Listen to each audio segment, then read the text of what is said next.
सभी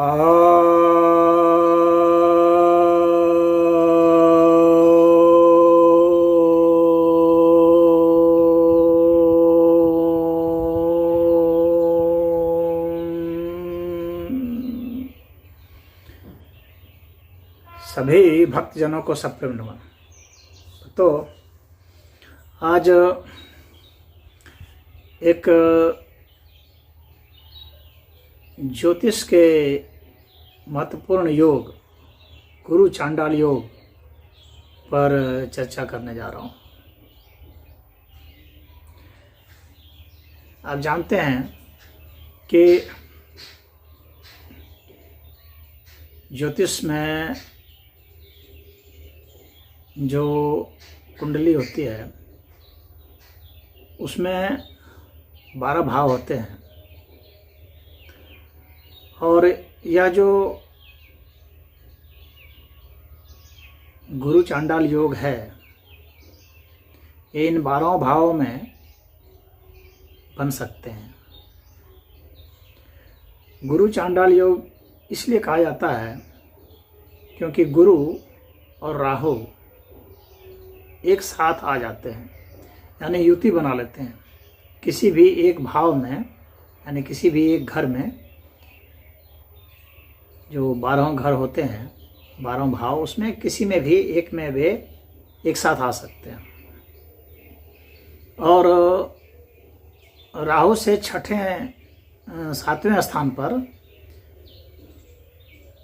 सीधे सीधे केतु होते हैं, यानी केतु की भी दृष्टि उस पर होती है, यानी चांडाल योग वहाँ से भी बन रहा है। तो दृष्टिगत स्थिति से भी चांडाल योग बनते हैं, युति से भी बनते हैं। यानी अगर गुरु केतु के साथ बैठे हैं तो राहु उन्हें सीधी दृष्टि से देख रहे होते हैं, 7वीं दृष्टि से, और अगर राहु बैठे हैं तो केतु देख रहे होते हैं। लेकिन ज़्यादा इसमें जो महत्वपूर्ण आकलन होता है वो राहु और गुरु एक साथ होते हैं युति किए हुए, उसका ज़्यादा महत्व होता है।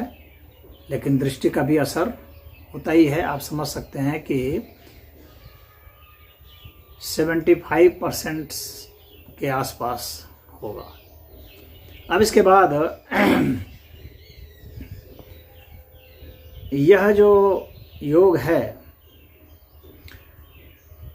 इसमें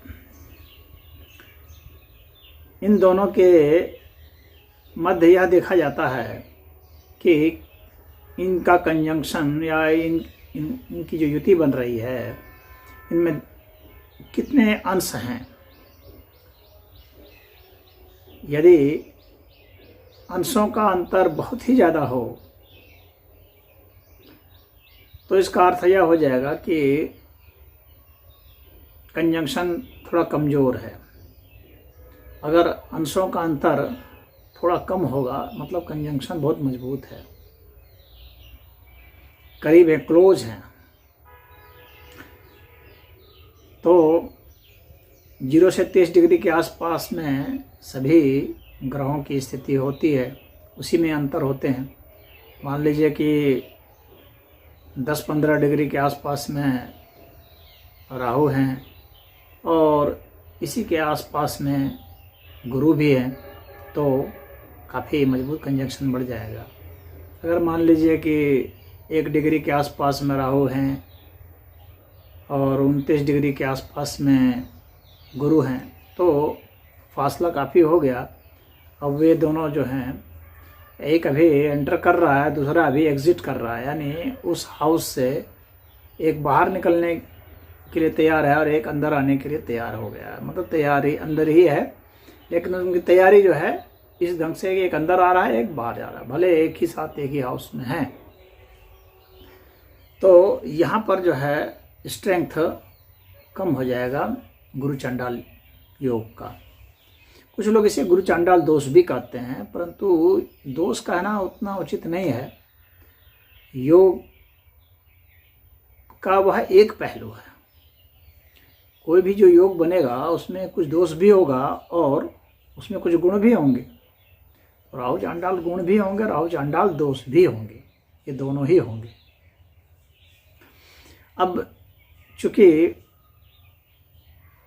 गुरु जो होता है तो वह शुभ ग्रह है और राहु क्रूर ग्रह है, तो अब गुरु के जो गुण हैं, जैसे कि गुरु बड़ेपन को दिखलाता है, बड़प्पन को दिखलाता है, गुरु ज्ञान के लिए है, धर्म के लिए है, भाग्य के लिए है, गुरु धन के लिए भी है, विद्या के लिए है, गुरु मान सम्मान के लिए भी है, गुरु हर तरह के शुभता सकारात्मक चीज़ों के लिए है, संतान के लिए भी गुरु होते हैं। तो गुरु में ये सब सारे जो शुभ गुण हैं भी होते हैं। उनमें थोड़ा भारीपन भी होता है, मांस की वृद्धि होती है, कुछ कफ भी होते हैं, यानी थोड़े कफ कारक होते हैं। और जो राहु है वह तो सिर्फ सर होता है, धड़ नहीं होता राहु का। और वह जो है अमृत का प्यासा है तो भौतिकवादी, लेकिन अमृत का प्यासा है, और अमृत उसने कुछ चख भी लिया है, कुछ स्वाद ले भी लिया है। वह छायाग्रह है,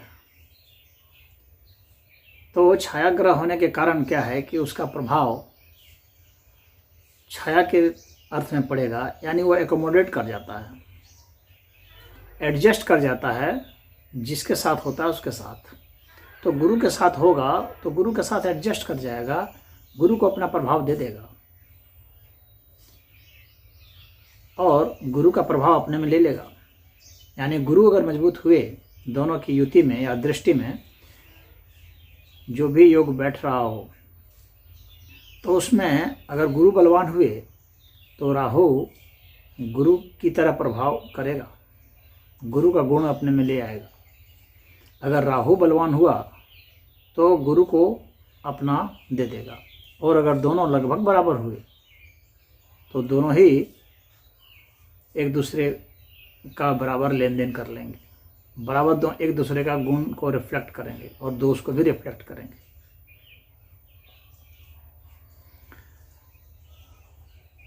गुरु जो हैं वे परस्कृत ज्ञान होते हैं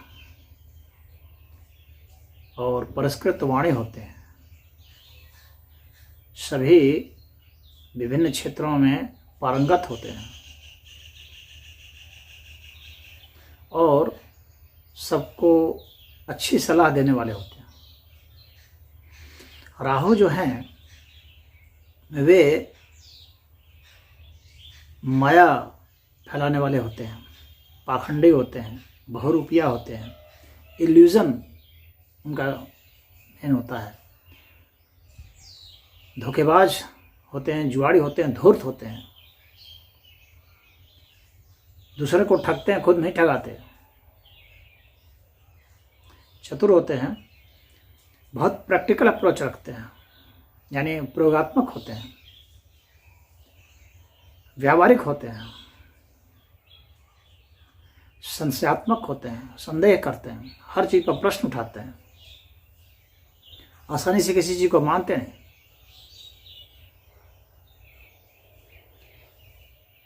और चूँकि वे कई रूप धारण कर सकते हैं और दिखावा भी करते हैं, इसलिए वे जैसे होते हैं वैसे वो दिखते नहीं, और जैसे दिखते हैं वैसे होते नहीं। यानी छल प्रपंच या कपट या उनके स्वभाव में होता है। तो ये सब सारी चीज़ें उसमें डाल देते हैं बृहस्पति में, और बृहस्पति डाल देते हैं गुरु में। इन दोनों का जो मिक्सचर है इन गुणों का, वही रिफ्लेक्ट होता है। रिस्क लेकर के धन बनाना ये राहु का गुण होता है, और धोखा दे के भी धन बनाना यह भी गुण होता है। काफ़ी प्रैक्टिकल होते हैं, मशीनरी में भी एक्सपर्ट होते हैं, और रासायनिक विद्या में भी एक्सपर्ट होते हैं। लीक से हट करके चलना, कुछ अलग नया अप्रोच लाना, कुछ नई चीज़ करना, परंपरा से कुछ हट करके करना, यह उनका गुण होता है राहु का। और बृहस्पति परंपरा में चलने वाले होते हैं। अब ये दोनों का जो कॉम्बिनेशन बनेगा तो ऐसे व्यक्ति बड़े अबूझ हो जाते हैं, क्योंकि वे कुछ परंपरा को भी फॉलो करते हैं और कुछ परंपरा से हट करके भी फॉलो करते हैं। यानी परंपरा में ही कुछ सुधार करते हैं, परंपरा को ही आजकल के नए परिवेश में प्रस्तुत करते हैं। अगर दोनों का कॉम्बिनेशन होगा ऐसा तो वही होगा, परंपरा को नए परिवेश में प्रस्तुत करना। चाहे वो कमाने का डर रहा होगा, उसमें भी गुरु जो है शिक्षक बनेंगे, गुरु बनेंगे, सलाहकार बनेंगे, जज बनेंगे, वकील बनेंगे, पुरोहित बनेंगे, ज्योतिषी बनेंगे। राहु जो है वे फाइनेंशियल एनालिस्ट बन सकते हैं, फाइनेंस में काम कर सकते हैं, केमिस्ट्री में काम कर सकते हैं, डॉक्टरी में भी काम कर सकते हैं, और विदेशी भाषा में काम कर सकते हैं। राहु बहुत रूखे बोलने वाले होते हैं, व्यंग्यात्मक बोलने वाले, तीक्ष्ण, जो दिल को चुभ जाए। गुरु बहुत सौम्य होते हैं, मृदुल होते हैं, जो प्रिय लगे वैसी भाषा बोलते हैं। अब इन दोनों का कॉम्बिनेशन होगा तो क्या होगा? प्रिय बोलते बोलते कुछ अप्रिय बोल दिया जाएगा, या अप्रिय बोलते बोलते कुछ प्रियता भी ला दी जाएगी। यानी इस तरह से एडजस्टमेंट हो जाता है, प्रभाव के ऊपर है। गुरु का प्रभाव अच्छा रहा तो अधिकतर प्रिय होगा, लेकिन बीच बीच में एक चेतावनी के रूप में या व्यंग के रूप में, कटाक्ष करने के रूप में थोड़ा अप्रिय बोल दिया जाएगा। और अगर राहु का प्रभाव अच्छा रहा तो व्यंग्यात्मक बोलना, कटाक्ष करना और दुत्कारना, पीठ पीछे शिकायत करना, लेकिन इसी में कुछ तारीफ भी कर देना, इस तरह से वो काम चला लेता है। बहुत व्यवहारिक होता है, थोड़ा डांटना, थोड़ा पुचकारना, इस तरह का अप्रोच हो जाता है राहु और गुरु के कॉम्बिनेशन।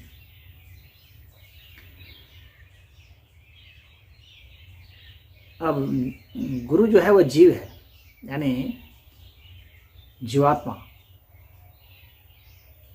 वह जन्म लिया है, और राहु क्या है? अंधकार, अज्ञानता, संशयात्मक इसीलिए बोला मैंने, माया, भौतिकवादी। लेकिन मजा हुआ, गुरु शिक्षक है और गुरु है, उस्ताद है। राहु क्या है?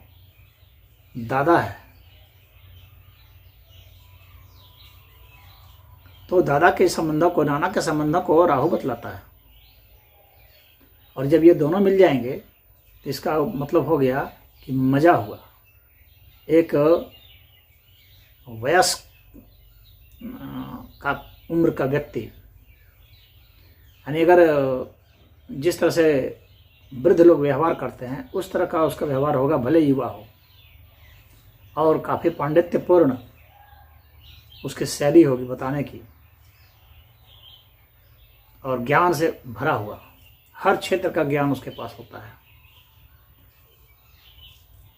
और राहु और गुरु का कॉम्बिनेशन बहुत ज़बरदस्त होता है, क्योंकि राहु जो है वह फिजिकल वर्ल्ड का ज्ञान रखने वाला इंटरेस्टेड व्यक्ति होता है, और गुरु पारंपरिक ज्ञान का, शास्त्रीय ज्ञान का।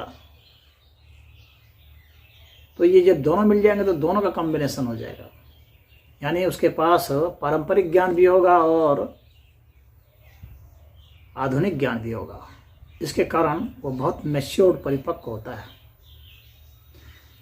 परंतु इसमें दिक्कत क्या होती है राहु और गुरु के कॉम्बिनेशन में, कि वह व्यक्ति जितने उच्च स्तर का होता है उतना उसको सम्मान नहीं मिल पाता, उसका आकलन सही नहीं कर पाता समाज, क्योंकि थोड़ा सा वह अबूझ पहेली जैसा होता है जो कि रहस्यमयी हो जाता है।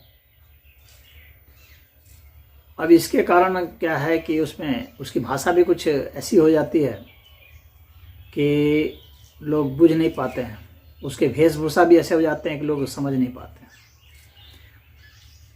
उसके योगदान को बाद में सराहा जाता है जब वह गुजर जाता है तब।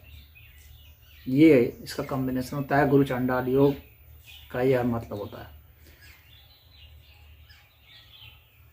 अब इसमें बीमारी की अगर बात कर लें तो देखिए, मोटापा, कफ संबंधित, फेफड़े संबंधित जो दोष हैं, वे हृदय संबंधित दोष वे आते हैं।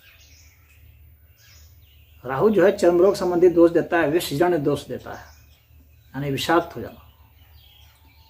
और एक्सीडेंट का है, सांप का है, सांप काट लिया, बिच्छू काट लिया, इन सब का जहरीला चीज़, पॉइजनस कोई केमिकल जो है उसका असर, तो हाथों में इन्फेक्शन, पेट में इन्फेक्शन, चोट लग जाना, घाव लग जाना, एक्सीडेंट, ये सब होता है। और चूँकि केतु की दृष्टि पड़ रही होती है, इसलिए चर्म रोग, कुष्ठ है, कोढ़ है, इस तरह के चर्म रोगों से भी वह व्यक्ति पीड़ित होता है।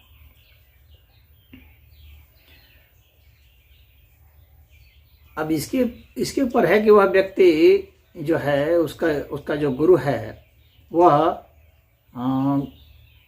शुभ है, शुभ भाव का है स्वामी या अशुभ भाव का स्वामी है। गुरु तो अपने आप में शुभ होता है, लेकिन वो स्वामी किस भाव का है?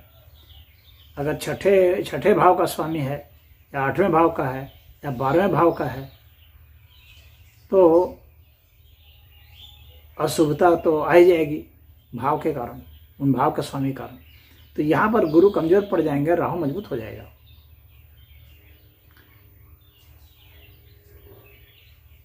लेकिन अगर वह लग्न का स्वामी है, 9वें भाव का या 5वें भाव का, तो या 4th भाव का, तो भी अच्छा रहता है, तो गुरु मजबूत होते हैं।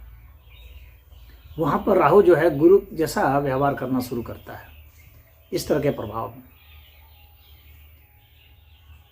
तो अब हम लोग देखते हैं कि अगर लग्न में ये गुरु चांडाल योग बन रहा हो तब क्या होगा?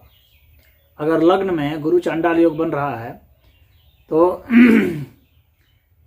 वह जीव ऐसा होगा जो बड़े महल में जन्म लेगा, पुराने घर में जन्म लेगा, उसका व्यक्तित्व बड़ा होगा, रंग भी अच्छा साफ, लंबा चौड़ा, नाक लंबी, तो उसका व्यक्तित्व बहुत बढ़िया होगा और अपने ज्ञान की प्रतिभा से वो दूसरे के ऊपर हावी हो जाएगी।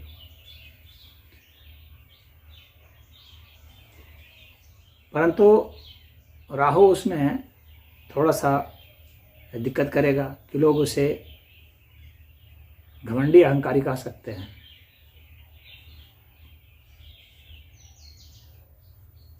अगर चूँकि वीडियो बहुत लंबा हो जाए तो थोड़ी दिक्कत हो जाएगी, लेकिन चूँकि इसको थोड़ा कंप्लीट करना है तो इसलिए बहुत संक्षेप में ही थोड़े भावों का मैं बताऊंगा कि ऐसे ही थोड़ा लंबा हो चुका है। अगर दूसरे घर में होता है तो अगर गुरु मजबूत हुआ तो धन बहुत आएंगे और शुभ कर्मों से धन आएंगे। उसमें थोड़ी बहुत चतुराई तो अवश्य ही होगी। अगर राहु उसमें मजबूत हुआ, और मजबूती के विषय में बता ही चुका हूँ मैं किस तरह से कौन मजबूत होगा, तो अगर राहु मजबूत हो गया तो वैसी स्थिति में धन अनावश्यक जगह वह खर्च भी करेगा, अनावश्यक जगह से कमाने की भी कोशिश करेगा। उसका निवेश भी लीक से हट करके होगा। उसमें से लाभ भी हो सकते हैं, लेकिन लीक से हट करके निवेश करेगा और इस तरह से प्राप्त करने की भी कोशिश करेगा।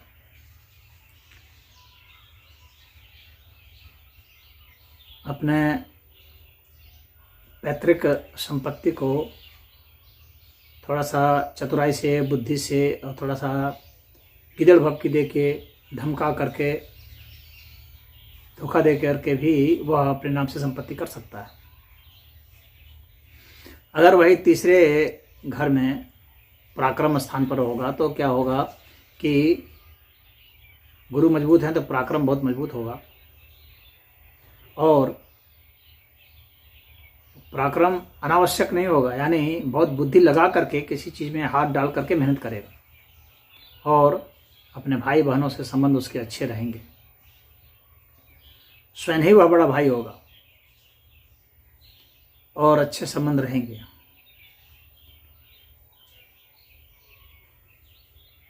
हार नहीं मानेगा, चतुराई से अपनी जीत दर्ज करेगा। लेकिन वही अगर राहु रहा मजबूत वहाँ पर, तो वैसी स्थिति में क्या होगा कि अनावश्यक उलझ जाएगा, भाई बहनों से संबंध खराब कर लेगा, कटु वाणी बोलेगा,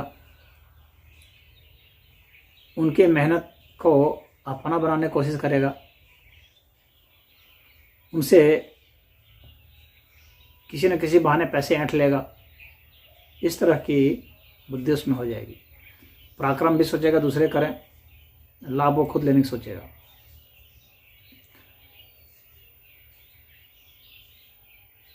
राहु धुआं भी है, प्रदूषण है, जबकि यह जो बृहस्पति है वो प्राणवायु है। तो इन दोनों कॉम्बिनेशन होने से क्या होता है, प्राणवायु को ये खराब कर देता है राहु। तो इसलिए चाहिए कि प्राणायाम करते रहें। राहु प्रदूषण और शराब को इंगित करता है, तो दुष्टता को इंगित करता है। तो इन दोनों के प्रभाव आ जाते हैं। तो अगर गुरु मजबूत हुआ तो शराब की वह निंदा करेगा और शराब को नहीं छुएगा। लेकिन राहु अगर मजबूत हो गया तो गुरु को कभी न कभी शराब पिला देगा मौके मौके पर।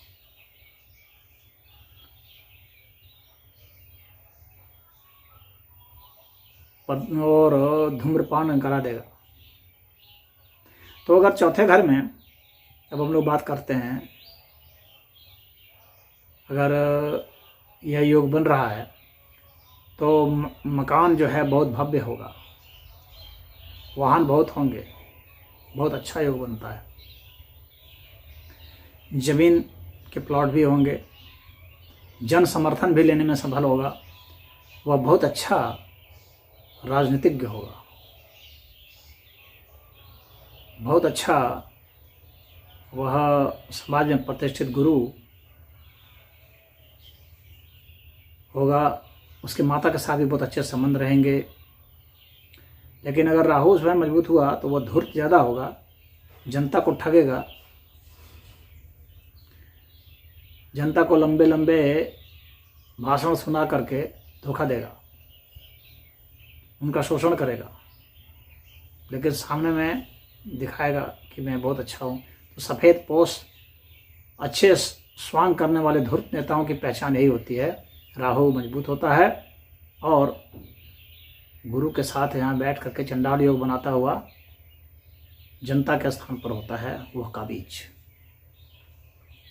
और वो कैरियर बनाता है, जनता का सर पर चढ़ के बोलता है। वो अगर 5वें स्थान पर हो गया जो कि विद्या का, संतान का भाव होता है, तो वैसी स्थिति में गुरु चांडाल योग जो है वह संतान देगा और पुरुष संतान देगा, यानी बेटे पैदा होंगे। और विद्या में भी बहुत बढ़ चढ़ करके होगा, क्योंकि एक तो गुरु, दूसरा राहु, ये दोनों ही विद्याओं में पारंगत होते हैं, एक भौतिक में और एक आध्यात्मिक में, धार्मिक में। और अगर विद्या के स्थान पर ही बैठे हों तो फिर क्या कहना है, प्रचंड विद्वान होगा, उसका जोड़ नहीं होगा। और गुरु अगर वहाँ मजबूत हुए तो और भी तेज हो जाएगा। अगर राहु वहाँ मजबूत हुआ तो वह बड़ा वैज्ञानिक भी बन सकता है, उच्च स्तर का वैज्ञानिक, डॉक्टर, विचारक, बुद्धिजीवी, ये सब बन सकते हैं।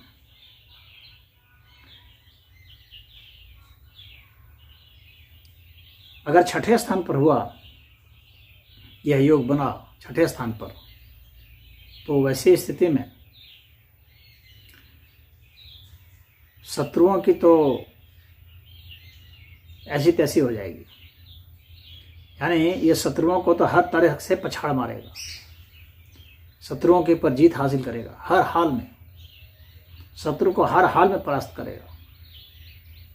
कानूनी तौर तरीके से ये लड़ेगा, बुद्धि से लड़ेगा, छल का भी प्रयोग करेगा और हर षड्यंत्र करेगा जिससे शत्रु परास्त हो जाए। शत्रु इसके सामने टिक नहीं सकता।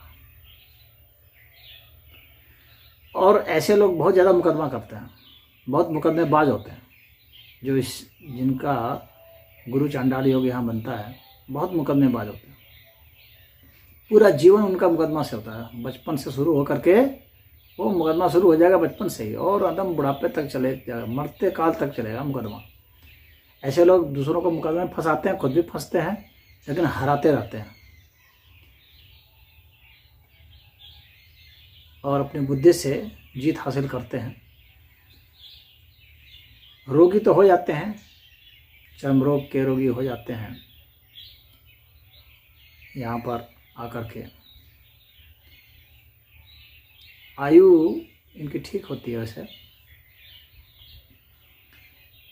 और खर्च भी करते हैं ये, लेकिन खर्च शत्रु को हराने में करते हैं, वहाँ ये पीछे नहीं हटते। इनका धन जो है शत्रु को व्यय करने में लग जाता है।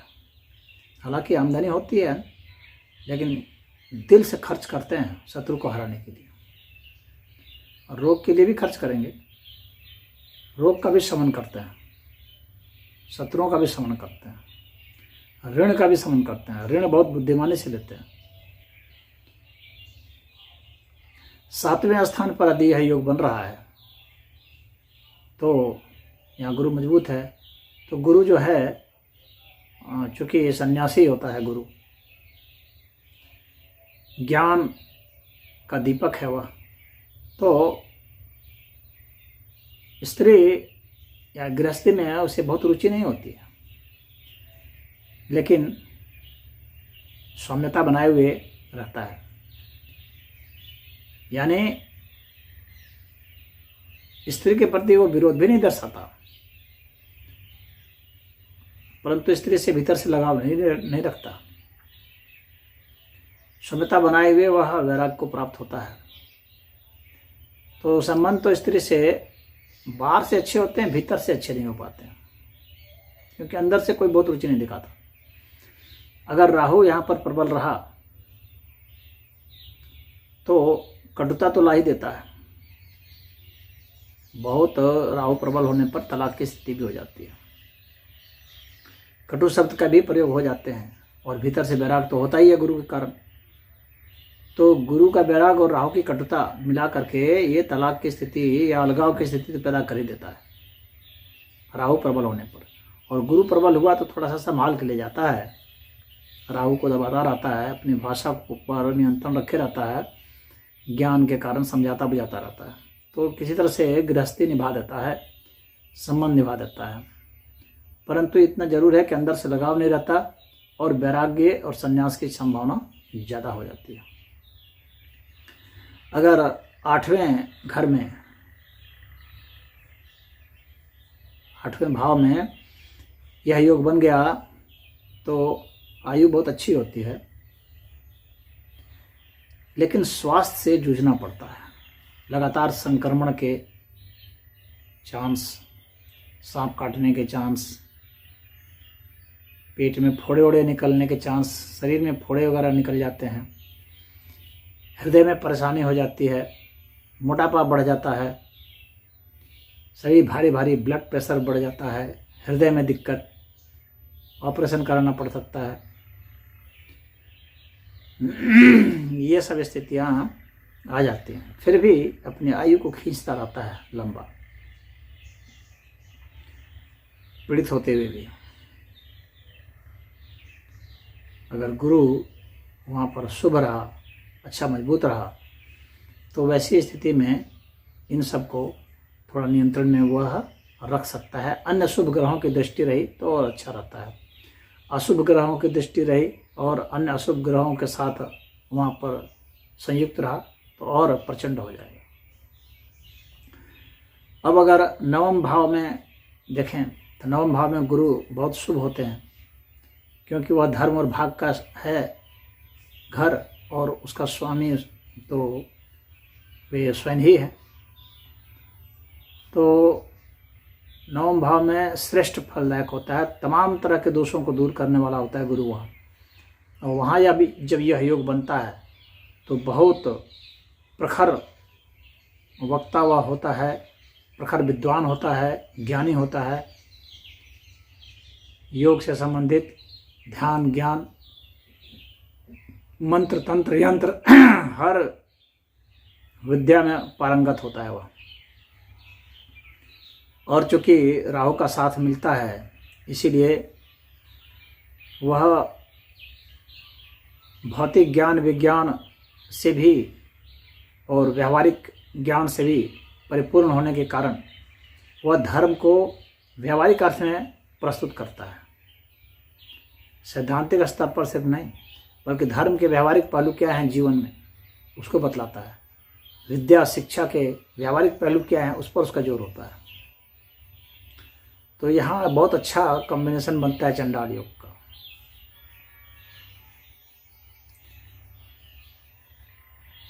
और बहुत अच्छे अच्छे ग्रंथों की रचना करना। अगर जैसे मैंने बताया, अगर 5वें स्थान पर यह योग बन रहा था पंचम भाव में या यहाँ नवम भाव में, तो बहुत अच्छे ग्रंथों की रचना, मौलिक ग्रंथों की रचना संभव है इनके द्वारा। उच्च स्तर के लॉजिकल, साइंटिफिक जो एटीट्यूड होता है वह होगा। यानी धर्म को वैज्ञानिक पहलुओं में रख करके समाज को बतलाने का काम होगा। अब अगर यह योग 10वें भाव में बनता है, तो 10वें भाव में बनने का मतलब होता है कि राजनीति और शासन सत्ता में बहुत ज़बरदस्त पहुंच हो जाना, वहाँ कैरियर बन जाना, अच्छे नेता की पहचान होती है यह। गुरु अगर प्रबल रहा तो मंत्री, प्रधानमंत्री भी लोग बन जाते हैं, सांसद, विधायक बन जाते हैं, या बहुत बड़े अधिकारी बन जाते हैं, या किसी बड़ी कंपनी में बहुत CEO वगैरह बन सकते हैं, कंपनी के मालिक बन सकते हैं, बहुत बड़े जज या वकील बन सकते हैं। फिर अगर 5वें भाव में, मैं एक चीज़ बताना भूल गया, 5वें भाव में अगर यह योग बनता है तो फिल्म के क्षेत्र में, डायरेक्टर के क्षेत्र में बहुत नाम कमाता है व्यक्ति, क्योंकि गुरु और राहु दोनों का, राहु तो वैसे भी फिल्म इंडस्ट्री का बहुत बड़ा कारक है, डायरेक्टर का और म्यूज़िक का, डांस का, क्योंकि वहाँ माया फैलाना होता है। तो उसमें 5वें स्थान पर अगर यह योग बनता है तो फिल्म उद्योग में उसकी बहुत ज़बरदस्त पकड़ हो जाएगी। और वही अगर 10वें स्थान पर भी बनेगा तो भी फिल्म में पकड़ हो जाएगी। और व्यापार के क्षेत्र में भी बहुत आगे जाएगा। व्यापार वही व्यापार होंगे जो विद्या से संबंधित, धर्म से संबंधित, राजनीति से संबंधित हों। इस तरह के व्यापार में सफलता हासिल होगी। या शेयर बाजार के अर्थ में भी सफलता मिल सकती है, विशेषकर अगर बुद्ध भी संयुक्त है या बुद्ध की दृष्टि है तो। और 5वें स्थान पर जैसे मैंने बताया था चंडाल योग बन रहा है, अगर वहाँ शुक्र की भी दृष्टि है या शुक्र उस भाव का स्वामी है या शुक्र के साथ युति बन रहा है, तो खैर बहुत ही बेहतरीन एक्टर, डायरेक्टर, फिल्म स्टार सब बन सकते हैं। चकाचौंध की दुनिया में, स्पोर्ट्स में भी अच्छा कर सकते हैं बहुत। अगर लाभ भाव में चला गया तो लाभ भाव में तो अधिकतर जितने भी ग्रह हैं सारे लाभ ही देते हैं, तो वहाँ पर तो इसको बहुत फैलना है, विस्तार देता है। राहु की एक और क्वालिटी है कि वह जिस भी के साथ रहता है उसको कई फोल्ड बढ़ा देता है। और मैं आपको यह बता दूं कि राहु जो है वक्री होता है, वक्री होने के कारण इसका गुण बहुत तेजी से फैलता है, बहुत बढ़ा देता है। और अगर गुरु भी वक्री हों, इनमें से किसी भी भाव में जिनकी चर्चा मैंने की, तो और भी ज़्यादा प्रोफाउंड इफेक्ट आएगा, कई गुना बढ़ जाएगा, फिर क्या कहने हैं। और अगर गुरु जहाँ पर उच्च का हो, तो जैसे कि गुरु कर्क राशि में उच्च के होते हैं, तो अगर वहाँ ये योग बन रहा है तो और कई गुना बढ़ जाता है। या अगर दूसरे स्थान पर ये हैं जहाँ पर के राहु उच्च का है, तो वह और इसको बढ़ा देगा।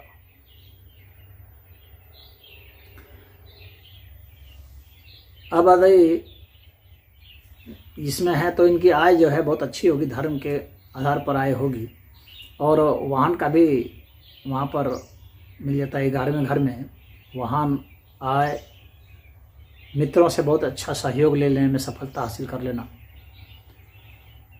मित्रों को पार्टनर बना करके काम बना लेना, तो बहुत अच्छा उनका वहाँ पर प्रोग्रेस हो जाता है। तो गुरु चंडाल योग 11वें स्थान पर बहुत अच्छा देता है। राहु अगर वहाँ पर प्रबल रहा तो और तेज़ी से धन ला देगा, और तेज़ी से बढ़ा देगा। और अगर 12वें स्थान की बात करें तो इस स्थान पर आने से राहु चूँकि वैसे भी विदेश को प्रतिनिधित्व करता है, तो विदेश यात्रा का बहुत अच्छा गमन होता है। और विदेश में राहु ले जाएगा गुरु को, तो वहाँ ज्ञान का प्रचार प्रसार कराएगा, और उस क्षेत्र में ही वहाँ पर अपनी माया से सबको मोहित कर लेगा। तो 12वें स्थान पर यह चंडाल योग अगर बनता है तो बहुत उच्च स्तर का हो जाता है। विदेश में अपना प्रभाव फैला देने में सफलता हासिल करना, विदेश में ज्ञान विज्ञान का प्रचार करना, बड़े बड़े आश्रम की स्थापना कर देना और बड़े बड़े सिद्धांतों की स्थापना कर देना, यह होगा।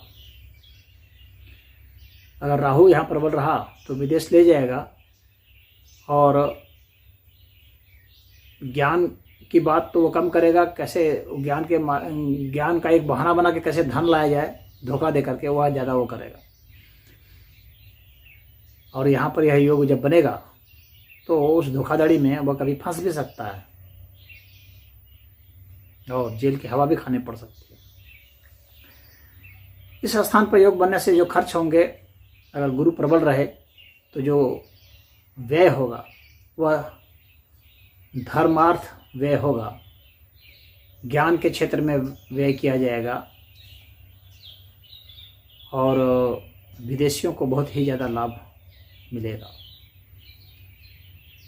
तो यह मोटे तौर पर मैंने आपको बताया, काफ़ी वीडियो लंबा हो चुका है, परंतु यह योग जो है अच्छी तरीके से समझाना मेरा दायित्व था, उसको मैंने किया। हरिओम।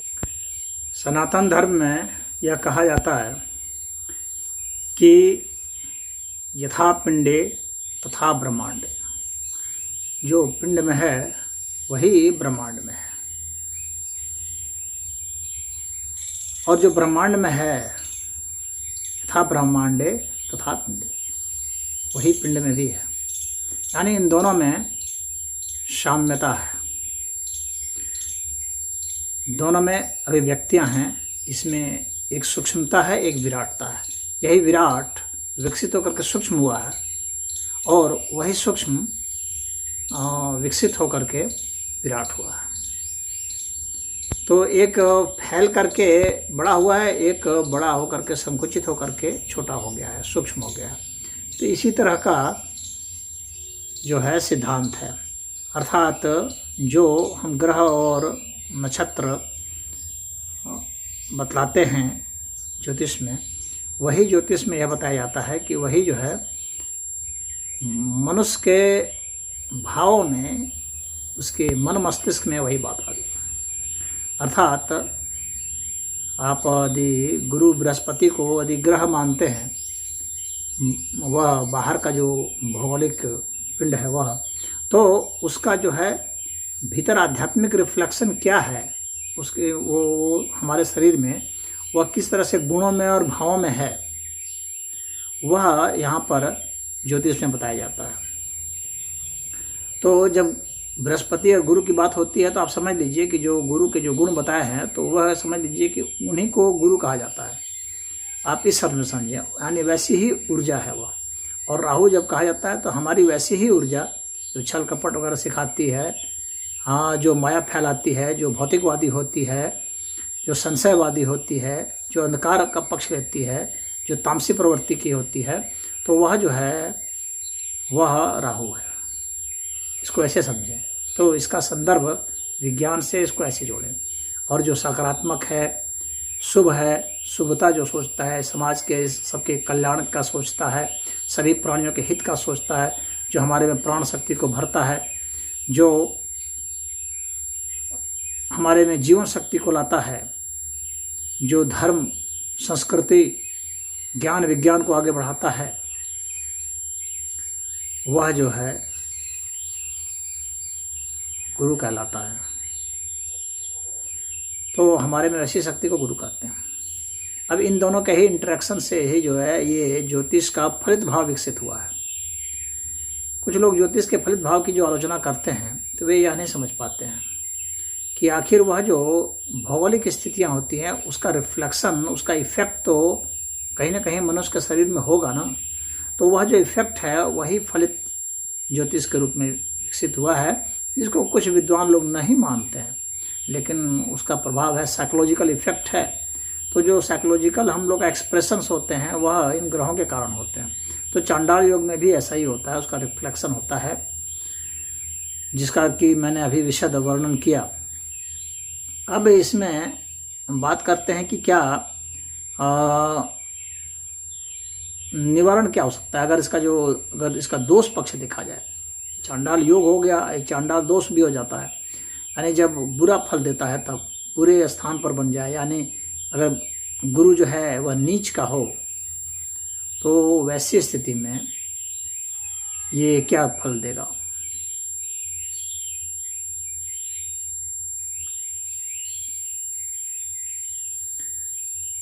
तो जैसे कि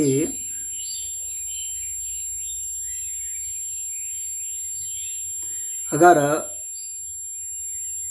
वह मकर में चला जाए तो मकर में चले जाने से क्या होगा कि वहाँ पर नीच का परिणाम देने लगेंगे। उसी तरह से यदि राहु जो हैं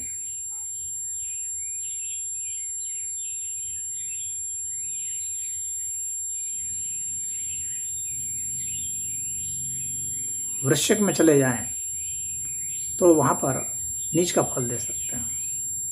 तो दोनों में से कोई भी यदि नीच का हो तो बुरा परिणाम आ सकता है, जिसको चांडाल दोष भी कहते हैं। और अगर गुरु 6, 8, 12 का स्वामी है तो भी जो है बुरा फल दे सकते हैं। तो वैसी स्थिति में हम लोग को क्या करना चाहिए, या अगर गुरु की डिग्री काफ़ी कम है, अस्त वाली स्थिति में अगर हैं तो भी ये बुरा फल दे सकते हैं। राहु के बनस्पत अगर वे कमज़ोर पड़ रहे हैं तो भी वे बुरा फल दे सकते हैं।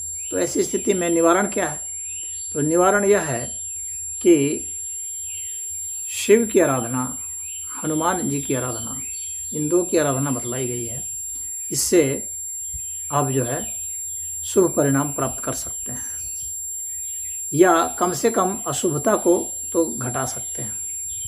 भाई योग बना है तो कुछ ना कुछ तो दुष्परिणाम उस तरह का देगा ही, या अच्छा परिणाम भी देगा ही। तो योग तो वो खंडित नहीं होगा, वह तो होगा ही, उसका कुछ ना कुछ प्रभाव तो आएगा ही।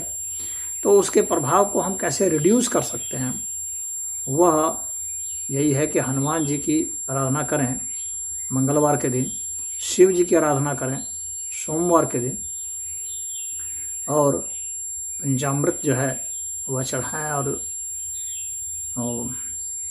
प्रसाद के रूप में वितरित करें। और साथ में आप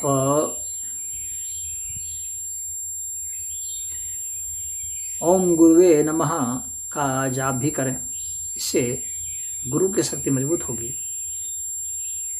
टोपैज भी धारण करते हैं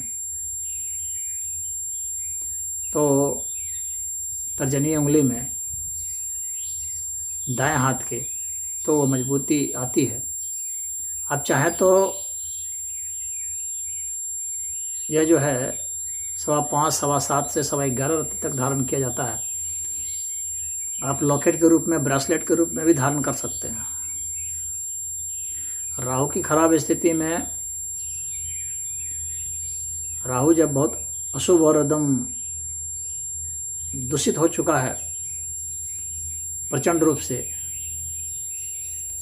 तो उस समय ओम भ्राम भ्रीम भ्रौम सह राहवे नमः का जाप किया जा सकता है, और एक माला का जाप कर लेना चाहिए। जब तक गुरु और राहु में से किसी की भी एक महादशा चल रही हो या अंतर्दशा चल रही हो, तब तक ऐसा करना चाहिए। तो इससे जो है आपको अपेक्षित परिणाम मिल जाएंगे।